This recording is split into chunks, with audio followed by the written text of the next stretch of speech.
Welcome back नाज़रीन। Break के बाद आपको दोबारा खुशामदीद कहते हैं। ब्रेक से पहले हम बात कर रहे थे हेल्थ मिनिस्ट्री में जो कुछ 100 दिनों में हुआ है वो आपके सामने रखा, और अब बात कर रहे हैं कि एक हफ़्ता पहले तकरीबन हमने एक स्टोरी की थी। उसे जब दुरानी साहब, अकरम खान दुरानी साहब का जो दौर था उसमें हाउसिंग एंड वर्क्स के वो वफाकी वज़ीर थे, उनके दौर में खरबों रुपए के जो करप्शन हुई, इलीगल अपॉइंटमेंट्स हुई, और फिर वहाँ पे जो हाउसिंग एंड वर्क्स के ज़ीली इदारे हैं, जितने भी PHA है, पाक PWD है, स्टेट ऑफिस है, हाउसिंग जो फाउंडेशन है NHA और NLC NCL, उसमें अरबों रुपए के ठेकों के साथ साथ हम ये भी देख रहे हैं कि अपॉइंटमेंट्स में, इवन प्रमोशन पे, ट्रांसफ़र पे भी पैसे लिए जाते रहे। और अब वो सारी चीज़ें जो है वो खुलकर सामने आ चुकी हैं, और कुछ चीज़ें मैं आपके सामने मज़ीद आज रख रहा हूँ कि जिस तरीके से जो कुछ होता रहा है। सलमान हाशमी साहब इसकी स्टोरी को देख रहे थे, उन्होंने भी इस पर काम किया है, तो उनकी तरफ मैं जाऊँगा। पहले कुछ चीज़ें मैं आपके सामने रख दूँ कि कराची में जो कुछ होता रहा है। आपको जो पता होगा कि जब कराची में बहुत से जो स्टेट ऑफिस के जो वहाँ पे सरकारी मकानात थे, फ्लैट्स थे, उस पर बहुत से लोगों को कब्जा था, तो कहा जाता रहा है कि जी वहाँ पे टेररिस्ट भी मौजूद हैं, MQM के कुछ लोग भी मौजूद रहे, और कुछ ने यह भी कहा कि कुछ की डोरियाँ जनाब लंदन से खींची जा रही हैं, कुछ की पाकिस्तान से खींची जा रही हैं। उसमें भी बहुत सी चीज़ें नज़र आईं, और हमने देखा कि अनऑथोराइज्ड जो ऑक्यूपेंट्स थे MQM के, उनको वहाँ से निकाल बाहर किया। और उसके बाद जो अच्छे अफसरान थे जिन्होंने बड़ा अपना काम किया, उन्होंने तकरीबन 150-130 से ज़ायद वहाँ पे घर फ्लैट्स खाली करवाए। उसके बाद सेनेटर तनवीर अल हक जो थानवी साहब हैं, उनका बड़ा इंटरेस्ट था, वो आगे एक पूरा अलग से प्रोग्राम में उनके ऊपर करूँगा कि वो क्या कुछ करते रहे वहाँ पे। और उन्होंने उन लोगों को, जो अफसरान थे जिन्होंने खाली करवाए घर, कोई जनाब फोर्स इस्तेमाल नहीं की गई। उसके बाद फोर्स भी इस्तेमाल हुई, फायरिंग भी हुई, लेकिन उसके बाद घर खाली नहीं हुए। लेकिन वो जो लोग अफसरान थे जिन्होंने बड़े अच्छे तरीके से वो घर खाली कराए, उनकी बाकायदा इंक्वायरीज शुरू करवा दी गई। और थानवी साहब का एक अपना इंटरेस्ट था, वो बहुत सी चीज़ों में जनाब इन्वॉल्व भी रहे। उन्होंने लोगों को ब्लैकमेल करने की भी कोशिश की, लेकिन वो जो अफसरान थे उन्होंने बड़े खुश असलूबी से वो काम किया। लेकिन थानवी साहब जो थे वो इन एक्टिविटीज़ में मसलसल वो रहे, और उन्होंने अपनी पावर्स को इस्तेमाल किया। वो क्योंकि वो मौजूद थे स्टैंडिंग कमेटी में, और उन्होंने अकरम खान दुरानी से मिले, उन्होंने अपने शीशे में जनाब उनको उतारा, और फिर उनको रिकमेंडेशन भी उनसे लेते रहे। और ये सारी चीज़ें हम देख रहे हैं कि कराची का जो स्टेट ऑफिस है उस पर 10 प्रोग्राम भी शायद कम होंगे। वहाँ पे एक अलग से एक स्टेट विद इन स्टेट का कल्चर हमें देखने में नज़र आया कि वहाँ पे चीज़ें नज़र आईं, और किस तरीके से वहाँ पे ड्राइवर्स तक की जो अपॉइंटमेंट्स हैं वो भी पॉलिटिकल बेस पे और पैसे लेकर वहाँ पे जनाब वो की गई। और उसके बाद जो वहाँ पे मिस्टर सोहेल सरवर थे, वो वहाँ पे मौजूद थे, और जूनियर जो ऑफिसर हैं जनाब उबैदुद्दीन। उसके बाद एक कराची में जनाब ड्राइवर भी भर्ती किए गए। वो कराची के एरिया को जानते ही नहीं थे। वो उनका जो CNIC नंबर था वो भी बन्नू से था, और उनको ड्राइविंग भी नहीं आती थी। और उसके साथ साथ मिस्टर इमरान जो है वो भी उनके राव सईद जो हैं अकाउंटेंट थे स्टेट ऑफिस के, उनके जनाब साहबजादे थे। जो अकाउंटेंट हैं राव सईद, वो भी बहुत से माफियाज़ के साथ वो फ्रंटमैन का रोल प्ले करते रहे। 150 से ज़ायद जो गवर्नमेंट की जो अकोमोडेशंस हैं उन्होंने FC एरिया में वो जनाब दी, और उनका फ्रंटमैन जनाब मिस्टर इमरान वो कलेक्शन किया करते थे। और इसके बाद उनको जो असल बंदा जो उनको सपोर्ट करता रहा वो जमील जो JS हैं, और अलियास बज़मी साहब जो हैं, उनके थ्रू वो करते रहे। और इस तरीके से जनाब वहाँ पे भी लाखों करोड़ों मंथली भी ली जाती रही, और करोड़ों की और लाखों की जो प्रॉपर्टी है स्टेट की, उस पे जनाब वहाँ पे कब्जा करे। और इवन सेल भी होती रही ये प्रॉपर्टीज़, आगे से तजावज़ात करके ये सेल भी होती रही। और राव सईद, उसके बाद हमने ये भी देखा कि वो FIA और NAB की ऑब्जर्वेशन में भी रहे, और स्टिल अभी उनको देखा जा रहा है। अब वो किस हद तक जाएंगे ये कुछ भी कहना कबल अज़ वक्त होगा। लेकिन थानवी साहब जनाब क्योंकि सेनेटर थे, और ये जो कमेटी थी सेनेट में उसको वो चेयर भी करते थे, तो उन्होंने बहुत से हमने देखे कि करप्शन में वो जनाब इन्वॉल्व भी रहे हैं। इसके साथ साथ हम ये देखें कि अभी तक जो उबैद साहब हैं, करंट जो स्टेट ऑफिसर हैं, वो मिसलीड कर रहे हैं।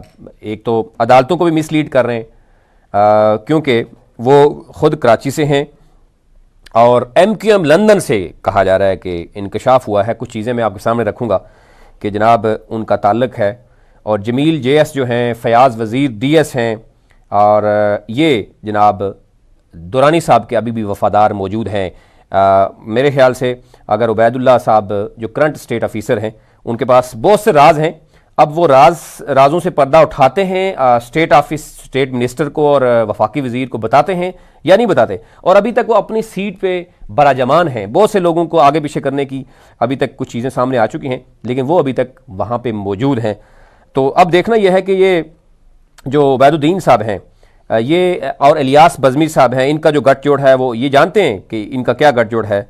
और सही तरीके से अगर हम बात करें तो ये उबैदुद्दीन साहब जो हैं, इलियास बज़मी जो राइट हैंड हैं अपना जमील JS के और उबैदुद्दीन के, वो कब तक काम करते रहेंगे। उनके बहुत से डॉक्यूमेंटेड जो है प्रूफ्स भी हमारे पास मौजूद हैं, वो हम अगले शो में आपके सामने रखेंगे। ये सारी चीज़ें वो हैं जो मतलब बार बार बतानी नहीं चाहिए। इसके साथ साथ बहुत से हाउसिंग एंड वर्क्स में ऐसे अफसरान हैं जिनके दर्जनों कई ऐसे भी हैं जो दर्जन को क्रॉस कर चुके हैं, जिनके अजीज़ अकारिब जो हैं वो वहाँ पे गैर कानूनी तौर पर भर्ती किए गए। कई ऐसे हैं जिन्होंने अपने वाइफ को भी और अपने बच्चों बेटियों सबको जनाब इस मिनिस्ट्री में और आवाम के टैक्स के पैसे पे जनाब उनको भर्ती किया और गैर कानूनी भर्ती किया।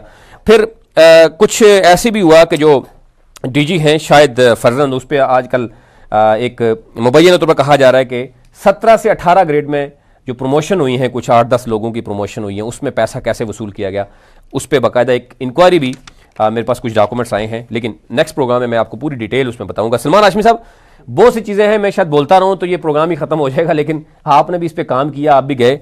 मुझे ये बताइएगा, पहले तो ज़रा उन लोगों का बताइएगा जो अफसरान हैं जिनकी अपनी पूरी फैमिली इन्वॉल्व है। जो MB खटक साहब हैं जी, उनका बड़ा नाम चलता है हर मामले में। कोई अगर हाजिर सर्विस बेचारा कोई मुलाजम जिसकी डेथ हो जाए, उनके बच्चों को जॉब्स कैसे दी गई, उस पर भी पैसा इन्वॉल्व था, प्रमोशन में भी पैसा निकाला जा रहा है। अपने उनके कितने लोग हैं ज़रा वो भी पहले बताइएगा नाज़रीन को, उनके अजीज़ व अकारिब अपने जो है ना, पहले वो बताएं। जी सती साहब, बहुत बहुत शुक्रिया। ये इन्वेस्टिगेटिव स्टोरी आपने हमें इजाज़त दी, और इस वक्त मीडिया पे कोई भी इतनी इजाज़त नहीं देता कि आप इस तरह की बात करते हैं। फर्स्ट तो हम आपको सलूट करते हैं कि सन ऑफ द सॉइल आप हैं और हमें इजाज़त दे रहे हैं कि इतनी हम ओपन बात करें। और देखिए, नया पाकिस्तान है, अगर इस नए पाकिस्तान में आप लोग काम नहीं करेंगे और दुरानी साहब की करतूत जो सामने, आप तो नैब ने आपकी स्टोरी पे एक्शन ले लिया ना, आपको तो शायद थोड़ा सा हौसला तो हुआ होगा ना कि नैब भी अब एक्शन ले रही है और वो लोग कुछ उनके फ्रंटमैन मुल्क से बाहर भाग रहे हैं, वो रेडी है बिल्कुल। तो सती साहब, ये चीफ एडमिनिस्ट्रेटिव ऑफिसर हैं, इनका नाम है मुख्तार बादशाह खटक, MB यानी जी, MB इनका मुखफ़फ़ है और 18वें ग्रेड के ऑफिसर हैं। और ये एक मेन रोल जो है क्राइम सर्कल। आवाम को ज़रा ये बता दें कि इनके कितने अजीज़ व अकारिब हैं जो अभी तक हाउसिंग एंड वर्क्स में जॉब कर रहे हैं, और क्या मेरिट पे यही लोग उतरते हैं? इनकी बहुत लंबी लिस्ट है, तो मैं इनका नहीं बताएं, सारी लिस्ट बताएं ना, आवाम को पता चले कि ये उनके बच्चे धक्के खाते हैं, मेरिट पे आते हैं, और वो लोग जो बैठे हुए हैं वो लोगों को पैसे लेके भर्ती करेंगे और अपने सारे जनाब बच्चे उनके एक ही मिनिस्ट्री में दाखिल हो जाएंगे। अब ये जो ऑफिसर हैं मुख्तार बादशाह खटक, इनके 5 भाई हैं। अच्छा। नंबर 1 भाई जो हैं जो कि ब्लाइंड हैं, उनको फॉलिज हुआ है और वो ब्लाइंड हो गए और वो पेशावर में ही बैठे हुए हैं। उनका नाम है अब्दुल कयूम। ठीक है जी, ये पेशावर में हेड क्लर्क हैं। अब ये ब्लाइंड होने की, ये भी हाउसिंग एंड वर्क्स की इदारे में ना? जी, ठीक है। तो ये घर में बैठे हैं और इनको तनख्वाह मिल रही है। ठीक है। उसके बाद इनके एक और भाई हैं जिनका नाम है इख्तियाम बादशाह। ये वायरमैन है, PWD EM पेशावर में जॉब करते हैं। ठीक है। अब देखिए, किसी भी सोसाइटी के अंदर डायरेक्ट ब्लड रिलेशनशिप अलाउड नहीं होता। ठीक है कि आप सारे पहले सारे बता देना कि हो सकता है रह ना जाए, क्योंकि टाइम कम हो जाता है कभी-कभी। उसके बाद इनके एक और ब्रदर हैं जिनका नाम है मोहम्मद सईद। ये telephone operation PWD CCD Peshawar में बेस्ड हैं। ठीक है, और फेडरल लॉज में ये काम करते हैं। उसके बाद इनका एक और भाई है जिसका नाम है आफ्ताब, वो सब इंजीनियर है, वो भी CCD पेशावर में जॉब करते हैं। अब आप देखें ये तो हो गए 4 भाई, उसके बाद जो इनका आखिरी भाई है जिसका नाम है अजबत, केयर टेकर है, ये भी पेशावर में PWD में बेस्ड है और ये एक और काम करते हैं जो दूसरे भाई नहीं करते, सही। वो फिर भी सही है। इन भाई की एक क्वालिटी ये है कि ये कॉन्ट्रैक्टर भी हैं साथ, ठेकेदार भी हैं। हाँ, इन्होंने डॉजी कंपनियां फ्रंट पे रख के ये कॉन्ट्रैक्ट भी लेते हैं, यानी कि he is like a vampire, वो सोसाइटी में इस ऑर्गेनाइजेशन का ब्लड भी पी रहे हैं। उसके बाद इनका बेटा है जो फर्स्ट ब्लड है इनका, उसका नाम है आरिफ, वो सब इंजीनियर है और वो G9 ऑफिस में जॉब करते हैं, सही। यानी कि ये 6 बंदे और फिर एक और इनका बेटा है, और उसके बाद इनका ब्रदर इन लॉ, यानी कि ये फैमिली तक नहीं रहे, सही है। ये ससुराल वालों को भी ले आए हैं इसी जॉब में, ठीक है। नहीं, रोल तो होता है ना उनको जरा। MB खटक साहब बड़ा नाम है उनका जनाब, पाक PWD में जब जाए ना आप तो बड़ा नाम है उनका, ये यानी कि पैसे उनके बाकी लोग वसूल करने के लिए तैयार हर वक्त बैठे रहते हैं क्योंकि पावर है ना उनके पास। बेशक। अब इनका ब्रदर इन लॉ है मीर अब्दुल्ला, वो भी CCD पेशावर, यानी कि पेशावर जो है इनका हेड है, ठीक है, ठीक है। ब्रदर खुद ये वफाक में बैठे हुए हैं, खुद वफाक में बैठे हैं। तो ब्रदर इन लॉ जो है इनके एक और हैं, उनका नाम है साबिर, वो भी पेशावर में बेस्ड है। उसके बाद इनका चचा का बेटा है इमरान, वो भी पेशावर में बेस्ड है। अब ये तो इनके डायरेक्ट हैं। उसके बाद इनका एक और कारोबार है चीफ एडमिन ऑफिसर का, कि एक तो ये एडमिनिस्ट्रेशन पूरे PWD की करते हैं, सारे चेक इन्होंने पास करने हैं, सारे कॉन्ट्रैक्ट्स इन्होंने करने हैं, प्रमोशनें इन्होंने करनी है, ट्रांसफर इन्होंने करनी है। तो इनका जो जॉब है, इनकी प्रॉपर्टीज भी देखें ना जरा किस किस के नाम पे इन्होंने रखी हुई है। और ये जो स्टेट मिनिस्टर अभी आए हैं, वफाकी वजीर आए हैं, अभी तो चलो इंक्वायरी शुरू हुई है और कहा गया है हमें कि आप भी ज़रा चीज़ें दें, लेकिन अब तो इनको अंदाज़ा होना चाहिए ना कि एक अफसर के 12 से ज़ायद लोग यानी अजीज़ो अकारिब वो बैठे हुए हैं। अच्छा, और भी बहुत से लोग हैं, मतलब अख्तर शाह साहब हैं, अनवारुल हक साहब हैं, जो है फ़हीम कुंडी साहब हैं, उनके भी बेटा दमाद भी मौजूद है, डॉक्टर रशीद जो मैंने पहले बताया था एसओ हैं इस्टेब्लिशमेंट में, उनकी वाइफ मौजूद हैं, DG शायद फरजान जो कि अब बहुत कुछ कर रहे हैं। लेकिन पहले ज़रा मुझे ये थोड़ा सा इनके MB खटक साहब के बारे में बताएं। इनके ऊपर तो मैंने देख रहा हूँ कि जिस तरीके से चीज़ें हमें मिल रही हैं, जो लोगों को इन्होंने जिनसे पैसे भी लिए हैं, इन्होंने भर्तियाँ किया और भी बहुत कुछ इनके मामला हैं। इनका ये है कि चीफ एडमिनिस्ट्रेशन ऑफिसर हैं, जितनी ट्रांसफर्स होनी है जो 16वें ग्रेड से नीचे है उसका 2 लाख रुपया रेट चल रहा है कि भाई आप मुझे पैसे दो, मैं आपको कम ले रहे हैं वैसे रोड रेट में। उसके बाद जो प्रमोशन करनी है उसके भी ये पैसे ले रहे हैं, जिस तरह अभी प्रमोशनें हुई हैं तकरीबन 10 से 12, ठीक है जी। और उसमें भी कुछ इंकशाफ हुआ है, कुछ चीजें आई हैं। जी, SDO से एग्जीक्यूटिव इंजीनियर इन्होंने किए, यानी कि 17 से एकदम बंदा 18वें ग्रेड के ऊपर गया है। ये नए पाकिस्तान में हुए हैं सारी जी, ये 1 महीना पहले हुई हैं जी। और इसके अंदर जो DG शाहिद फरजंद साहब हैं, ये और ये जो अपने मुख्तार बादशाह खटक साहब हैं, ये आपस में हैंड्स इन ग्लव्स हैं इस बिजनेस के अंदर। चलो, ये बिजनेस तो हमें कुछ शवाहिद हमारे पास आ रहे हैं, कुछ रिकॉर्डिंग्स आ रही हैं जो कुछ होता रहा है। अच्छा, आगे चलें।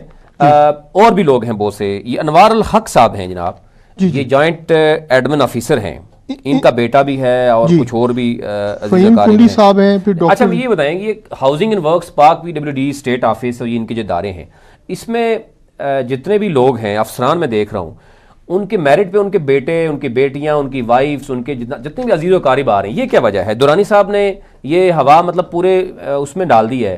150 बंदा वो अपना बन्नू से लेके इस्लामाबाद और पंजाब के डोमिसाइल में भर्ती कर गए, उसके बाद अब ये सूरत हाल है। अब देखिए, ये हमारे मुल्क का अलमी है कि चाइना के अंदर जितने भी पॉलिटिकल लीडर हैं वो इंजीनियर होते हैं। इंजीनियर को कहते हैं कि उसका एक दिमाग ज्यादा होता है, ठीक है, आम बंदे से। अच्छा, ये मुझे नाम बता देना, मुझे कहा जा रहा है कि टाइम कम ना हो। पाकिस्तान के अंदर क्या है कि जो ओरिजिनल इंजीनियर हैं वो क्रीम की टैक्सी चला रहे हैं, और जो बिल्कुल फारग इंजीनियर हैं, जो इनके रिश्तेदार हैं, उनको जॉब मिल गई 17 हुई है। और आप पता है कि उसमें ऐसी लोग हैं जो जाली बोगस सर्टिफिकेट्स हैं, जाली डिग्रियां मौजूद हैं, उनको कुछ आता ही नहीं है। टेक्निकल ग्राउंड्स पे वो लोग भर्ती हुए हैं दुरानी साहब के, और अभी जब उनसे टेस्ट लिए जा रहे हैं तो उनको कुछ आ नहीं रहा। अभी तो असल में नैब ने केस उठा लिए। अब ये ऐसी बहुत सी चीज़ें आप देखिएगा कि चंद दिनों में आ जाती हैं। नैब के अगर अच्छे अफसरान के पास वो केस चला गया तो उसमें जो इस तरह के फ्रंटमैन जो बैठे हुए हैं ना, अभी आप देखिएगा यही वादा माफ गवाह बन जाएंगे और ये सारी चीज़ें सामने आएंगी। मुझे जरा बताइएगा और कौन कौन से लोग हैं जिनके बच्चे बच्चियाँ और उनकी जनाब पूरा खानदान इन्वॉल्व है,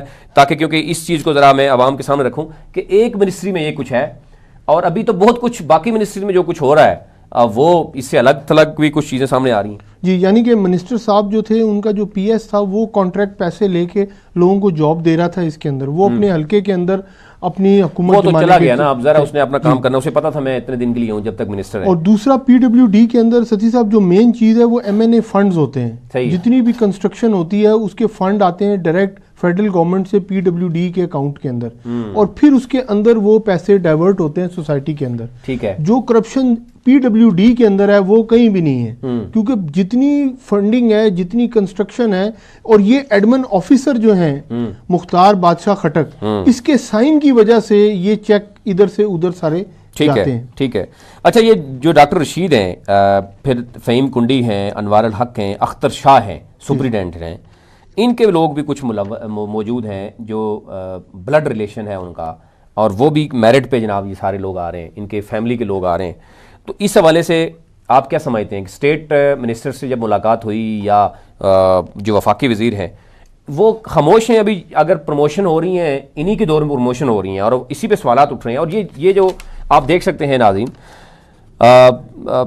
मैं कोशिश करूंगा प्रोड्यूसर हमारे दिखाएं भी आपको, ये इंक्वायरी बाकायदा हेल्ड हुई है जिसमें ये कहा गया है कि 17 से 18 स्केल में जो प्रमोशन हुई हैं उसमें पैसा इन्वॉल्व है। उसमें ऐसे बहुत से जूनियर अफसरान थे जिनको आउट ऑफ द वे जाके उनसे जनाब जो भी उनसे डील की गई उसके बाद उनको प्रमोट किया गया, और जो सीनियर अफसरान थे जिनकी ACR भी ठीक है वो अभी तक क्यों बैठे हुए हैं ऐसे लायक यानी लोग, या वो नए पाकिस्तान में फिट नहीं आ रहे, या फिर उनकी रिक्वायरमेंट्स पूरी नहीं हो रही। तो ये ज़रा चीज़ें क्लियर नहीं हो रही। और ये ऑफिस आप देख सकते हैं, आर्डर है जिसको मैं आपको अगर बताऊं, the competent authority has been pleased to constitute the following inquiry committee to re-investigate the matter regarding execution of below specification work of 475 million due to undersized steel and non-issues। ये एक inquiry अलग से शुरू हुई है जिसमें बहुत से एक चेयरमैन बना दी, कमेटी बना दी गई है, और इसी तरह की दूसरी इंक्वायरी है जिसमें पैसे का मतलब इन्वॉल्व है। ये इतना कुछ हो रहा है वहाँ पे। और ये जो नए स्टेट मिनिस्टर और वफाकी वजीर है, आपको क्या लग रहा है कि ये खामोश हैं, काम कर रहे हैं, या ये नैब का साथ देंगे और इसमें से लोगों को निकलवाने में कामयाब होंगे, या आपको लग रहा है कि दुरानी साहब ने इनके साथ मामला तय कर लिए? देखिए, ये जो नए मिनिस्टर आए हैं ये बड़े अभी बिल्कुल नए हैं, उनको सिस्टम का ही नहीं पता। पहली बात तो ये उनकी वर्किंग ही नहीं है। हालांकि बाहर के ममालिक में इस तरह होता है कि जो शेडो मिनिस्टर होता है जिसको मिनिस्टर बनाए, वो 5 साल स्टडी करके आता है उस डिपार्टमेंट। अब इनका अलमिया ये है कि जो आप ये देखें ना, जितने भी इदारे हैं वहाँ पे पुराने ब्यूरोक्रेट्स जो मौजूद हैं और वो दुरानी साहब के जनाब बड़े अभी तक वफादार हैं। आपको क्या लग रहा है उनके होते हुए कोई चीज़ सामने आई? ब्रीफिंग तो इन लोगों ने देनी है ना। जी जी। जब ब्रीफिंग ये देते हैं तो उसमें सब अच्छा की रिपोर्ट देते हैं, और उसके पीछे जो कुछ बहुत कुछ हो रहा होता है, और ये 4 साल बाद पता चलेगा कि नए पाकिस्तान में जनाब इनको ब्यूरोक्रेसी, फिर भी कहते हैं, वैसे नहीं कहते खान साहब कि ब्यूरोक्रेसी हर्डल्स क्रिएट करती है। डेफिनेटली इनको पता होना चाहिए, अपनी टीम के साथ आना चाहिए कि, और ये जो जितने भी हेड्स लगे हैं मुख्तलिफ इनके जितने भी प्रोजेक्ट्स हैं, मुख्तलिफ ज़ीली इदारे हैं, उनको ज़रा साइड पे करें और एक ईमानदार शख्स वहाँ पे लगाएं। आपको दूध का दूध पानी का पानी नहीं हो जाएगा। देखिए सती साहब, ये जो बंदे हैं ब्यूरोक्रेट्स, ये फाइलें दबा के बैठे रहते हैं, ये फिर ब्लैकमेल करते हैं मिनिस्टर को। अब कोई कॉन्ट्रैक्ट्स हैं, अब उनको पता है कि इनकी एफिशिएंसी 100 दिन की आने वाली है, उन्होंने इतनी प्रॉब्लम्स क्रिएट कर दी हैं पेपर वाइज कि भाई उनकी एफिशिएंसी जब वो दिखाएंगे तो वो नील होगी। अब ये इनके यहाँ ये सबसे बड़ा पाकिस्तान में जो माफिया है वो ब्यूरोक्रेट्स हैं। अच्छा, कराची के वाले से मेरे पास बहुत सी चीज़ें मौजूद हैं, उस पर अलग से प्रोग्राम करना पड़ेगा। लेकिन ये जो स्टेट ऑफिस है कराची एंड PWD जो सिंध है, उसमें जो कुछ हो रहा है, और इलियास बज़मी साहब हैं, वो राइट हैंड हैं जमील JS के एंड उबैदुद्दीन के, वो इलियास बज़मी साहब बहुत कुछ वहाँ पे गेम कर रहे हैं, और इधर आपको पता है उबैदुद्दीन साहब हैं और जमील साहब हैं, वो ज़रा कवर कर लेते हैं इन चीज़ों को।